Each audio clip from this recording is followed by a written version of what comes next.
Kita datang ke dunia ini bukan atas kemauan pemerintah kita, bukan. Kita datang ke dunia ini atas kehendak Allah Subhanahu wa taala. Hadirin yang dimuliakan oleh Allah Subhanahu wa taala, sedikit manusia yang berpikir siapa yang mewujudkan dia. Sedikit manusia yang berpikir untuk apa dia diwujudkan ke dunia ini, sehingga hari-harinya hanya dihabiskan untuk memuaskan hawa nafsunya saja. Hari-harinya dihabiskan untuk menyenangkan orang-orang sekitarnya, sehingga akhirnya tibalah ajalnya. Dia kaget, ternyata dia di dunia ini dikirim ada maksud yang dia tidak pahami. Hadirin muliakan Allah Subhanahu wa taala, maka kita duduk di sini ini untuk merenungi, untuk memahami untuk apa sebetulnya Allah Subhanahu wa taala mengirim kita ke dunia ini. Hadirin muliakan Allah Subhanahu wa taala, Allah Subhanahu wa taala mengirimkan kita ke dunia ini karena Allah Subhanahu wa taala akan memberikan kepada kita tugas yang sangat besar. Inna aradna al-amanata 'ala as-samawati wal-ardi wal-jibal fa'abayna an yahmilnaha. Tugas yang besar ini pernah Allah Subhanahu wa taala tawarkan kepada langit. Allah Subhanahu wa taala tawarkan kepada bumi.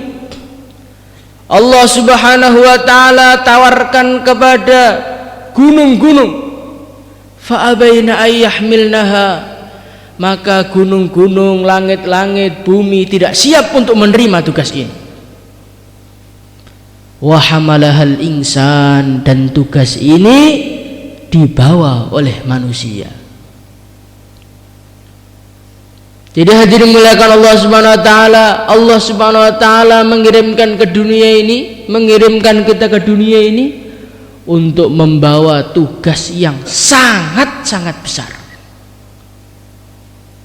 Hadirin yang mulia, kalau ada orang bilang perkara ini sangat-sangat besar, berarti kalau dikerjakan luar biasa hasilnya, kalau enggak hati-hati luar biasa risikonya. Hadirin yang mulia, kalau kita ini naik sepeda ontel, maka manfaatnya enggak banyak. Paling sepeda ontel bisa mengantarkan kita ke Maspati, ke Bendong, Guranggareng, sekitarnya. Begitu juga, karena manfaatnya sepeda ontel itu nggak terlalu banyak, resikonya juga nggak terlalu besar. Paling kepleset, lecet. Hadirin yang muliakan Allah Subhanahu wa taala, tapi kalau perkara itu lebih besar lagi, mobil namanya, maka bisa mengantarkan kita keliling Indonesia. Tapi risikonya besar juga. Kalau tabrakan bisa patah tulang, seluruh badannya luka semua, bisa dioperasi dan lain sebagainya. Karena apa? Karena mobil itu lebih besar. Hadirin muliakan Allah Subhanahu wa taala, kalau pesawat, wah ini besar lagi nih. Bisa mengantarkan kita bukan keliling Indonesia, keliling dunia. Hadirin muliakan Allah Subhanahu wa taala, tapi resikonya besar juga. Kalau sudah datang waktunya, bukan hanya orangnya luka, orangnya tidak ditemukan. Pesawatnya dan orangnya hilang semua.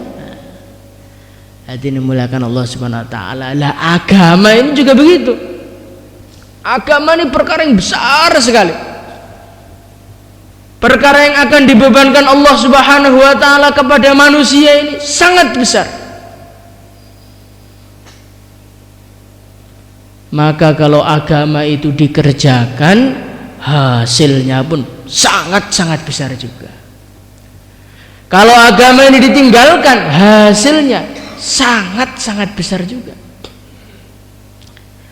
Hadirin muliakan Allah Subhanahu wa taala, orang-orang yang beriman, orang-orang yang mengerjakan tugas ini dengan baik, walau anna ahlal qura amanu wattaqau lafatahna alaihim barakat. Kalau orang itu dia itu mengemban tugas ini dengan baik, lafatahna alaihim barakat, maka Allah Subhanahu wa taala akan bukakan barokah. Bukan bukakan rezeki yang banyak, bukakan barokah. Barokah dari langit dan barokah dari bumi. Hadirin muliakan Allah Subhanahu wa taala. Barokah dari langit, barokah dari bumi itu maknanya apa? Ya, alam semesta ini kan isinya langit dengan bumi toh. Nah, kalau orang itu mengemban tugas dengan baik, maka segala yang di langit, segala yang di bumi akan bermanfaat untuk dia. Hadirin muliakan Allah Subhanahu wa taala. Di dunia ini perkara bisa manfaat itu bukan karena perkaranya manfaat, tapi karena Allah mendatangkan manfaat berbarengan dengan perkara tersebut. Maka kalau Allah Subhanahu wa taala itu mencabut manfaatnya, maka perkara itu berubah fungsi menjadi perkara yang membahayakan kita.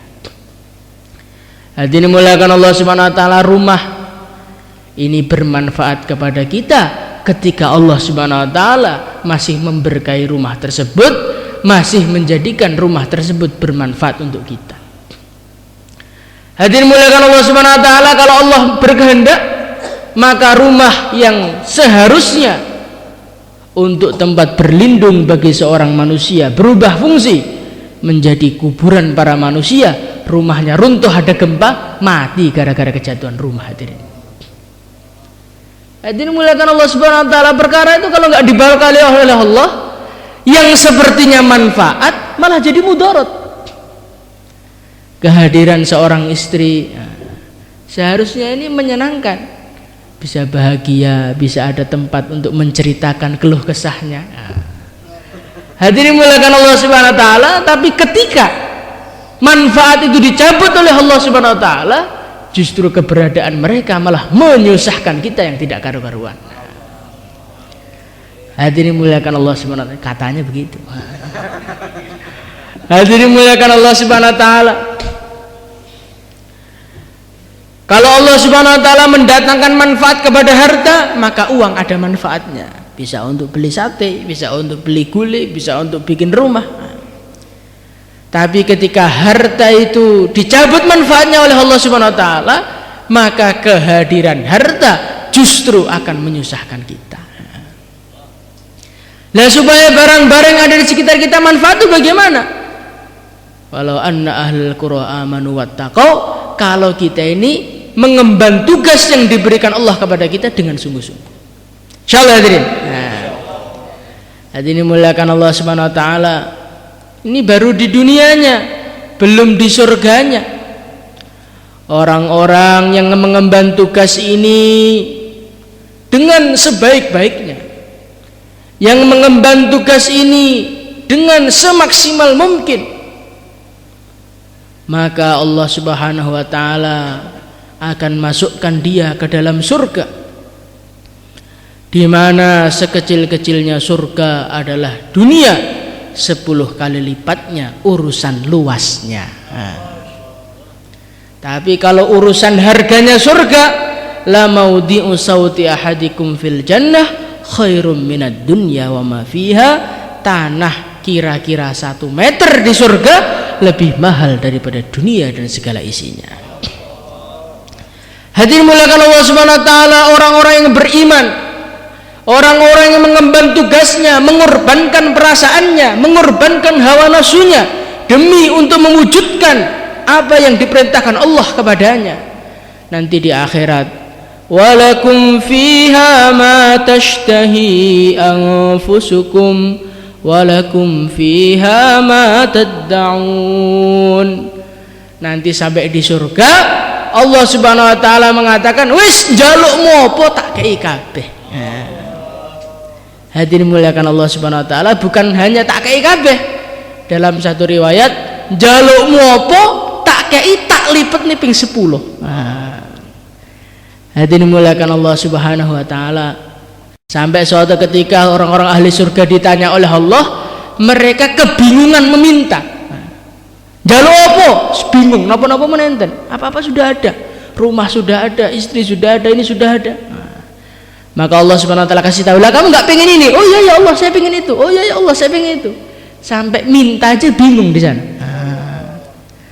Hadirin yang muliakan, kalau di dunia kita ini banyak permintaan, bingung mewujudkan. Tapi kalau di surga bingung mintanya, karena apa-apa sudah ada. Hadirin muliakan Allah Subhanahu wa taala, inilah hasilnya orang-orang yang mengemban tugasnya dengan baik.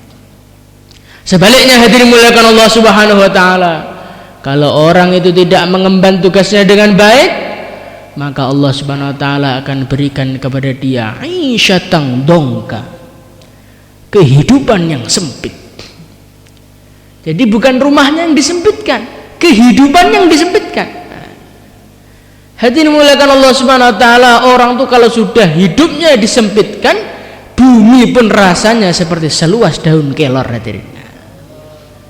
Hadirin muliakan Allah Subhanahu wa taala,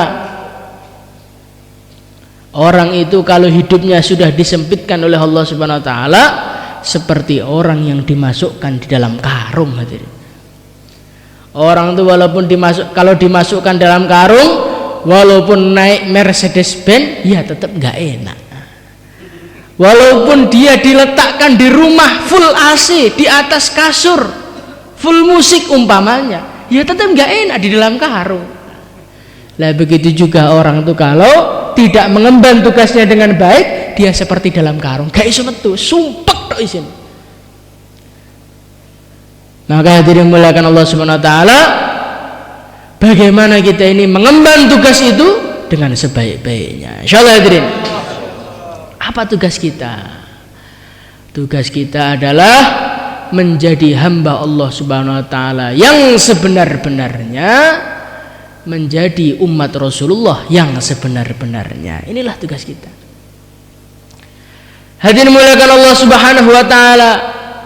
Sekarang manusia yang hidup di dunia ini, mereka merasa saya adalah presiden, saya pegawai negeri, saya pedagang, saya petani. Dia tidak merenungi saya itu sebenarnya siapa. Siapapun Anda, dimanapun Anda berada, apapun pangkat Anda, ketahuilah sesungguhnya kita hanyalah hamba Allah Subhanahu wa taala. Maka hadirin muliakan Allah Subhanahu wa taala, tugas kita yang pertama di dunia ini merasakan bahwasanya kita ini hamba Allah. Kalau kenyataannya kita ini sudah hamba Allah, tapi kadang-kadang gak kroso, itu jadi masalah. Lalu kalau orang itu gak terasa sebagai hamba Allah, akhirnya hidupnya di dunia itu sak penake dhewe. Apa senengku, apa senengi bojoku, apa senengi keluargaku, mboten nate mikirne apa kesenangan Allah Subhanahu wa taala. Lah kalau orang itu tinggal di bumi Allah, di bawah langit Allah Subhanahu wa taala, makan rezeki dari Allah, tapi tidak pernah memikirkan apa yang disukai oleh Allah, kira-kira bagaimana? Maka dia akan sengsara di dunia, sengsara di akhirat. Maka hadirin muliakan Allah Subhanahu wa taala, setiap waktu, setiap saat, dimanapun kita berada, kita belajar merasa sebagai hamba Allah Subhanahu wa taala. Insyaallah hadirin. Hadirin muliakan Allah Subhanahu wa taala. Kemudian yang kedua kali, tugas kita di dunia ini adalah merasa sebagai umatnya Rasulullah sallallahu alaihi wasallam. Sehingga kita ini idolanya Rasulullah sallallahu alaihi wasallam, kecintaannya Rasulullah sallallahu alaihi wasallam, hobinya mengikuti Rasulullah sallallahu alaihi wasallam. Hadirin muliakan Allah Subhanahu wa taala, sekarang ini banyak orang Islam kebingungan. Sebetulnya saya ini siapa? Ketika dia tidak menyadari statusnya, maka dia berubah hobinya. Hobinya mengikuti orang-orang kafir. Nek klambine gung podo kalih tiyang kafir dereng marem. Hadirin muliakan Allah Subhanahu wa taala, kalau pakaiannya belum sama plek sempurna dengan orang kafir itu enggak puas. Hadirin muliakan Allah Subhanahu wa taala, kalau belum menggunakan alat-alat yang digunakan orang kafir belum puas. Saat ini ku usume zaman sekarang tuh musimnya orang-orang itu main HP yang layarnya besar-besar itu loh. Maka kalau belum punya itu enggak marem rasanya. Hadirin muliakan Allah Subhanahu wa taala, kenapa kita ini kok kemaremannya itu kalau ikut orang-orang kafir? Karena sebetulnya kita ini belum merasa sebagai umat Rasulullah sallallahu alaihi wasallam. Hadirin yang mulia, coba kita lihat. Kalau kita pagi-pagi begini duduk di pinggir jembatan Trangkil itu, nanti akan banyak orang-orang bawa cangkul. Orang bawa cangkul, orang naik sepeda bawa arit, bawa karet. Hadirin muliakan Allah Subhanahu wa taala, ketika orang bawa cangkul itu berjalan, ada orang naik kuda nggak terkesan, ada orang naik sepeda motor ya tetap jalan aja bawa cangkul, ada orang naik mobil mewah ya nggak terkesan. Aku petani kok, nggak mobil mewah, pakai pakaian dokter, pakai pakaian pendekar ya nggak terkesan, bukan profesi saya. Hadirin muliakan Allah Subhanahu wa taala, begitu juga kalau kita sadari diri kita ini umat Nabi, kita ini diperintahkan untuk meneruskan perjuangan Nabi, maka orang pakai mobil mewah gak terkesan, orang bawa dunia gak terkesan, orang maksiat gak terkesan. Insyaallah hadirin, kita ini mudah terkesan dengan suasana keadaan, ingin ikut sana, ingin ikut situ. Sebetulnya kenapa? Karena kita ini tidak menyadari sebagai umat Rasulullah sallallahu alaihi wasallam. Hadirin muliakan Allah Subhanahu wa taala, inilah tugas seorang manusia. Tugas seorang manusia adalah yang pertama kali merasa sebagai hamba Allah, kemudian yang kedua kali merasa sebagai umat Rasulullah sallallahu alaihi wasallam. Siapa saja yang merasa sebagai hamba Allah, siapa saja yang merasa sebagai umat Rasulullah, dia akan sukses di dunia, sukses di akhirat. Siapa yang tidak mau merasa sebagai umat Rasulullah, sebagai hamba Allah, dia akan celaka di dunia, celaka di akhirat. Hadirin muliakan Allah Subhanahu wa taala, lah karena jatahnya surga itu tidak banyak. Karena jatahnya surga itu tidak banyak, maka di dunia ini Allah Subhanahu wa taala setting dunia ini menjadi tempat yang gampang mudah untuk lupa sebagai hamba Allah, untuk lupa sebagai umat Rasulullah SAW. Jadi dunia ini Allah Subhanahu wa taala setting manusia ini melihat dunia langsung lupa dia hamba Allah, langsung lupa dia umat Rasulullah SAW. Inilah ujian. Jadi dunia ini dijadikan sebagai ujian, maka Allah Subhanahu wa taala setting orang lihat dunia langsung ingatnya dunia saja, tidak pernah ingat akhirat. Untuk apa? Untuk menyaring siapa yang layak masuk surga, siapa yang seharusnya di neraka. Hadirin muliakan Allah Subhanahu wa taala, kalau umpamanya dunia ini tidak diberi ujian-ujian oleh Allah, semua orang ingat jadi hamba Allah, semua orang merasa jadi umat Rasulullah, ya masuk surga semua. Tapi ini tidak dikehendaki oleh Allah. Yang dikehendaki oleh Allah sebagian di surga, sebagian di neraka. Maka di dunia ini dibikin suasana-suasana ujian oleh Allah, suasana-suasana ujian yang menjadikan manusia ini lupa kepada Allah dan manusia ini lupa kepada Rasulullah.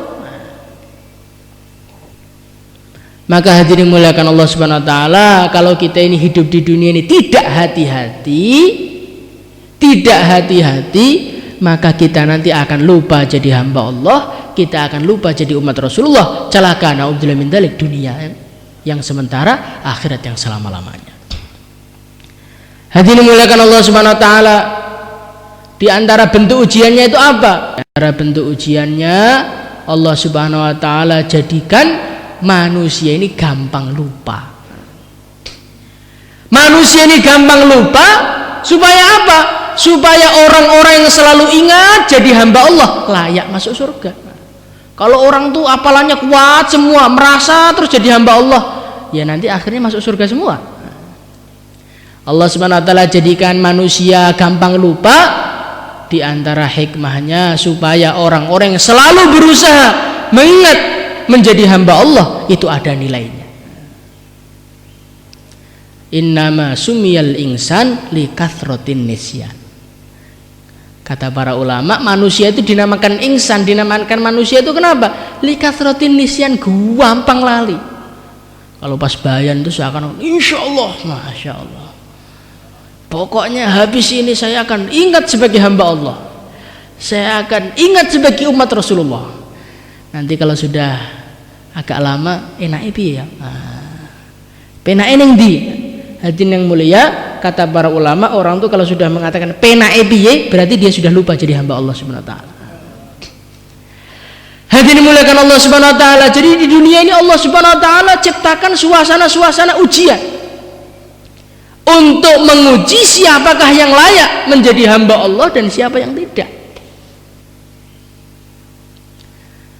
Hadirin dimuliakan Allah Subhanahu wa taala. Lah bagaimana caranya biar kita ini lulus dari ujian-ujian dunia sehingga kita ini selalu merasa sebagai hamba Allah, selalu merasa sebagai umat Nabi, itu bagaimana caranya?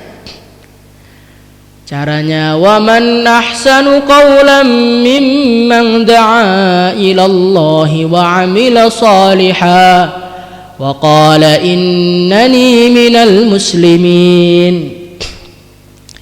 Hadirin dimuliakan Allah Subhanahu wa taala, para ulama katakan kalau kita ini ingin selamat dari ujian-ujian dunia sehingga kita ini selalu merasa sebagai hamba Allah, selalu merasa sebagai umat Rasulullah, caranya ada 3.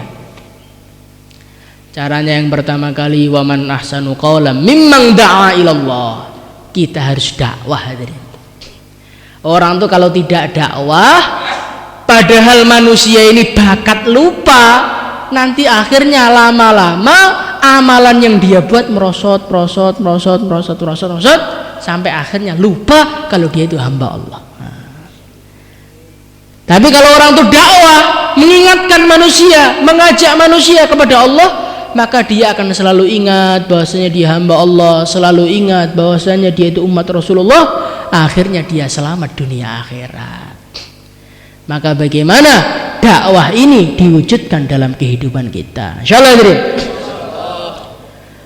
Hadirin muliakan Allah Subhanahu wa taala. Ada seorang wong Magetan, ada orang Magetan. Bapaknya petani, kakeknya petani, keturunan petani. Dan masa kecilnya pun dihabiskan di sawah. Kemudian ketika dia beranjak dewasa, maka dia merantau ke Jakarta. Sampai Jakarta dia sekolah di sana. Akhirnya ringkas cerita, dia menjadi seorang manajer yang kerjaannya duduk aja di kantor ngitung duit. Setelah 20 tahun dia pulang ke Magetan. Kira-kira kalau dikasih pacul gitu bisa mancul atau enggak? Wis lali. Piye carane macul iki? Jokne mau diundur nih. Mun lali ya, Tri. Hadirin muliakan Allah Subhanahu wa taala, kenapa lupa? Karena saking lamanya dia tidak pernah memegang pacul. Hadirin muliakan Allah Subhanahu wa taala, begitu juga. Walaupun kita ini imannya notok langit, walaupun iman kita ini sangat hebat, Qurannya lancar, hafal hadis, pintar bayan, kemudian kita ini duduk aja di rumah, tidak pernah menyampaikan agama, tidak pernah ngajak manusia kepada agama, nanti lama-lama apalannya hilang, Qurannya hilang, imannya pun naudzubillah bisa hilang juga. Maka hadirin muliakan Allah Subhanahu wa taala, bagaimana kita ini hidupkan suasana dakwah supaya kita ini selalu merasa sebagai hamba Allah, menjadi umat Rasulullah SAW. Insyaallah hadirin. Wa amila shalihah. Cara yang kedua, supaya kita ini lulus dari ujian-ujian dunia ini adalah kalau kita ini sibuk amal agama. Kalau orang itu tidak sibuk mengamalkan agama, nanti pikirannya kemana-mana, akhirnya dia lupa kalau dia itu hamba Allah. Orang itu sibuk kerja, sibuk nyangkul, sibuk dagang. Ketika orang itu sibuk dagang, sibuk akhirnya pikirnya badine piro, kapan panene. Hati ini muliakan Allah Subhanahu wa taala. Ketika orang itu yang dipikir badine piro, kapan panene, badine piro, kapan panene, akhirnya dia itu lupa amalku wis piro. Akhirnya dia itu lupa sebetulnya dia itu siapa, hamba Allah atau siapa. Akhirnya dia celaka. Maka hadirin muliakan Allah Subhanahu wa taala, bagaimana waktu kita 24 jam kita penuhi dengan amal agama. Insyaallah hadirin. Umpamanya kita ini mau kerja, ya kerja didasari karena ikut perintah Allah. Rijalul la tulhihim tijaratu wala bai'un an dzikrillah. Ada orang-orang yang mereka dagang juga. Ada orang-orang yang mereka jual beli dalam Al-Quran. Tetapi la tulhihim, perdagangan itu tidak menjadikan dia lupa dari ingat kepada Allah. Saya dagang biar mendapatkan rezeki yang halal. Rezeki yang halal, mencari rezeki yang halal itu perintah Allah juga. Maka dia pergi ke dagang ke pasar, pulang-pulang dosanya diampuni oleh Allah. Dalam hadis Rasulullah SAW beliau bersabda, man amsaka kalam min amali yadih amsa maghfurunlah. Barang siapa yang dia itu sore-sore pulang kerja, maka dia pulang sore dalam keadaan dosanya diampuni oleh Allah. Kira-kira orang kerja yang diampuni oleh Allah itu orang kerja yang ingat ini perintah Allah atau orang kerja karena golek duit? Kalau kerja golek duit ya mulih oleh duit. Tapi kalau kerja ikut perintah Allah, mulih oleh ridha Allah. Maka hadirin muliakan Allah Subhanahu wa taala, bagaimana 24 jam seluruh amal kita jadikan sebagai ibadah. Insyaallah hadirin. Makan, jangan hanya pikir makan. Ingat makan itu perintah Allah. Wa kulu washrabu wa la tusrifu. Makanlah kamu, minumlah kamu, jangan berlebihan. Maka kita makan dihitung sebagai ibadah. Ketika orang tuh amalnya sibuk amal 24 jam, akhirnya dia tidak tergoda dengan dunia, masuk surga Allah Subhanahu wa taala. Kemudian yang ketiga, ini yang terpenting, wa qala innani minal muslimin. Syaratnya orang itu bisa selamat dunia akhirat, selamat caranya orang itu biar selalu merasa sebagai hamba Allah, merasa sebagai umat Rasulullah. Syaratnya yang ketiga adalah wa qala innani minal muslimin, merasa sebagai umat Islam. Kalau kita ini sebagai umat Islam tetapi kita tidak pernah mengingat status kita, aku ki jane wong ndi to? Saya orang Blora, saya orang Magetan, saya orang Surabaya, saya orang Jakarta. Tidak pernah saya orang Islam, ingat sebagai orang Islam saja tidak bisa, apalagi ingat sebagai hamba Allah. Ingat sebagai orang Islam saja tidak bisa, apalagi ingat sebagai umatnya Rasulullah. Maka tiga perkara ini bagaimana kita wujudkan di dalam kehidupan kita. Insyaallah hadirin. Kalau tiga perkara ini kita wujudkan, maka kita akan mudah mengingat sebagai hamba Allah dan mudah ingat sebagai umatnya Rasulullah Sallallahu Alaihi Wasallam. Lah caranya bagaimana biar tiga perkara ini wujud? Caranya biar tiga perkara ini wujud, kita harus ada latihannya. Latihannya apa? Latihannya keluar di jalan Allah 4 bulan. Insyaallah hadirin. Maka yang niat 4 bulan, 1 tahun tambah masa, sisa masa, monggo daftarkan nama kita supaya kita ini bisa ingat terus bahwasanya kita hamba Allah. Monggo 4 bulan, setahun.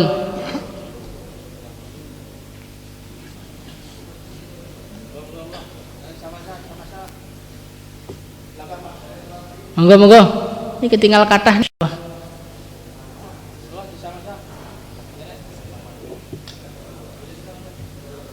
Insyaallah sedene hadirin. Sani mudzakarah sekedap kali-kali tiga-tiga sing naskil kantos jenengan supaya bisa keluar semua nggih.